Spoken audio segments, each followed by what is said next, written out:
A un tema que ha sido debate nacional y seguido muy atentamente por todo el país, que es el de la condena a los rugbyers por el crimen, el homicidio a Fernando Báez Sosa.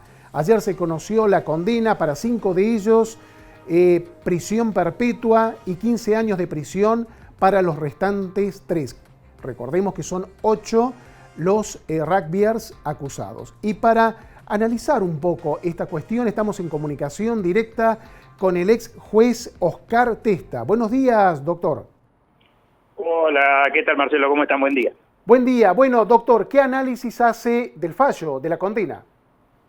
Bueno, en principio, de acuerdo a lo que uno podía suponer, de acuerdo a las pruebas que se fueron produciendo a lo largo del juicio, el resultado en definitiva terminó ratificando esa perspectiva de que iba a terminar con una mayoría de condenas a perpetua en los que ejercieron violencia física directa sobre Báez Sosa y con una pena un poco menor quienes no lo hicieron.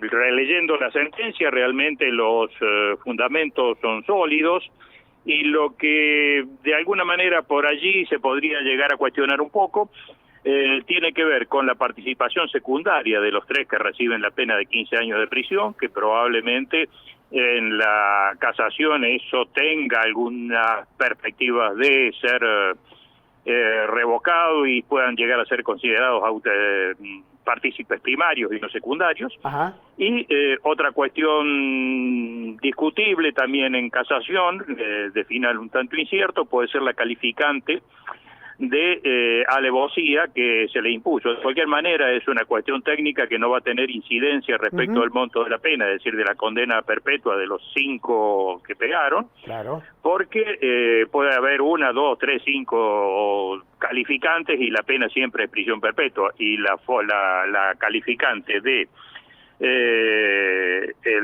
del número de participantes no va a hacer cambiar el monto de la pena y quedará siempre en perpetuo. Había un clamor... fuera de eso, realmente creo que no hay mucho más elementos, por lo menos desde el punto de vista técnico, para analizar. No, le decía, doctor, que había un clamor popular de perpetua para los 8, inclusive el doctor Burlando, el defensor, lo pedía, la fiscalía. En ese sentido, en ese marco, ¿dejó un sabor a poco el fallo o es un fallo justo, a su entender, usted que ha sido magistrado, desde el punto de vista técnico-jurídico?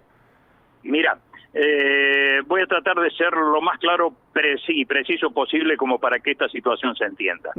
Hay una serie de principios que rigen la cuestión penal, y uno de ellos es la cuestión del indubio pro reo, es decir, la duda que beneficia al acusado. Claro. En esta situación, y precisamente los jueces se expidieron sobre ese punto, valoraron la intervención de estos 3, digamos los 5 que están condenados a perpetua, están condenados con dolo directo, en el sentido de que cuando Báez Sosa recibe los 2 primeros golpes, se queda en una situación ya de no respuesta en el suelo, y es allí cuando le descargan una avalancha de patadas en la cabeza y en el cuerpo y trompadas también que terminan causándole la muerte. Claro. Por lo tanto, el tribunal entendió que allí no había dolo eventual sino dolo directo, porque una vez que estaban en esas condiciones, evidentemente que había voluntad de matar. Eso es lo que dijo el tribunal.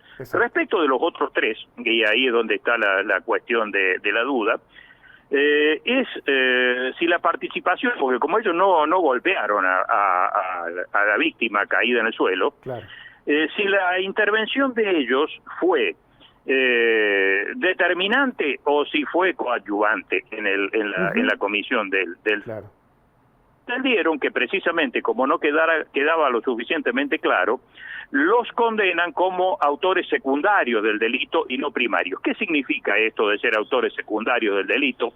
Que prescindiendo de la conducta de ellos, estos 3 tenemos que recordar que eran los que se encargaban de que los amigos de Báez Sosa no llegaran a auxiliarlo, peleándose con ellos precisamente. De hecho, casi todos terminaron con algún grado de lesión producida por estos tres, el homicidio se habría consumado lo mismo.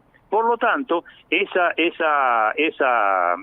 intervención no fue determinante respecto del homicidio en sí mismo, sino que el apoyo o la ayuda que le brindaron no fue determinante, como sí podría haberlo sido en caso de que hubieran entendido que con esa acción lo que hacían era permitir que los otros tres mataran. Claro. Si eso fuera así, precisamente es muy finito, es una cuestión muy técnica, de un análisis que seguramente Casación lo tendrá muy en cuenta y lo desarrollará, fundamentalmente en cuanto a la ratificación como partícipes secundarios o partícipes primarios. La pregunta que allí, insisto en esto, se debe responder es precisamente si la acción de estos tres fue directamente vinculada a permitir que los otros tres mataran, o bien que lo que hicieron, digamos, su grado de responsabilidad, tenemos que ver que las responsabilidades en estos temas son siempre personales, no son grupales, apoyaba a la paliza que le estaba pegando. En definitiva, esa duda el tribunal la entendió insuperable y interpretándola en beneficio de los acusados, los terminó condenando como partícipe secundario e imponiéndole una pena altísima como partícipe secundario de 15 años de prisión. Doctor, ayer se conoció, por lo menos en trascendidos, que van a estar en cárceles distintas. Para que la gente sepa, la perpetua para los 5 rugbyers, ¿cuántos años significa de cárcel? Bueno, eso tendríamos para conversar, Marcelo, por lo menos media hora más. Porque una cosa es lo que está diciendo la ley 24660 y el Código Penal, y otra cosa es lo que dice la Constitución Nacional. Yo creo que hay una serie de normas que agravaron las situaciones de los condenados con una serie de delitos que no pueden pedir la prisión, la libertad condicional. La pena máxima de tiempo que se puede extender una prisión perpetua son 35 años. Al no poder pedir la libertad condicional, quedan en una situación, digamos, de laguna temporal, difícil de determinar, porque una de las alternativas que por allí he visto que se están difundiendo es hablar de una pena de hasta 50 años de prisión efectiva, pero es una norma que regula otro tipo de situaciones, que regula lo que se da en llamar el concurso real de delitos, es decir, cuando una persona tiene que responder por una serie de delitos diferentes, de hechos diferentes, reprimidos con pena de prisión, el código establece que el mínimo será el mínimo más alto, supongamos, un homicidio con arma de fuego tiene una pena mínima de 12 años y unos meses. Esa pena sería el mínimo de la escala a aplicar. Y el máximo, dice, no podrá exceder de 50 años. El máximo es siempre la suma de las cantidades de los máximos de cada pena. Podría llegar, uno suma 6, 7, 8 delitos graves, a 70, 80, 90 años. Bueno, esa suma no puede exceder de 50 años. Es la única referencia que hay a esos 50 años. En el caso de los condenados a prisión perpetua, no hay ningún concurso de delitos y por lo tanto es un número que es referencial. Yo diría que en ningún supuesto como este, déjame terminar una cosita. Rápido. Hay una contradicción flagrante con lo que establece la Constitución de la Nación respecto de lo que son las cárceles y de lo que son las penas.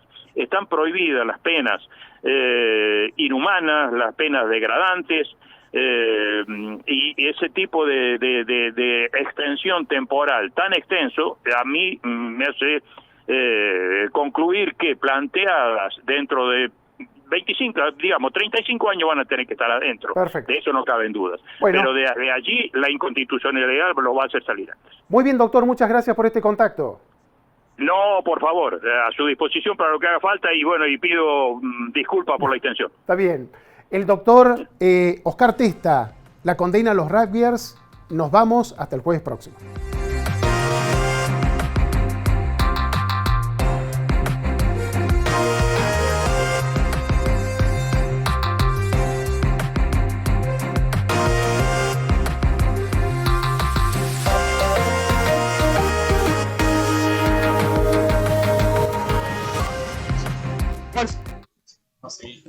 por favor.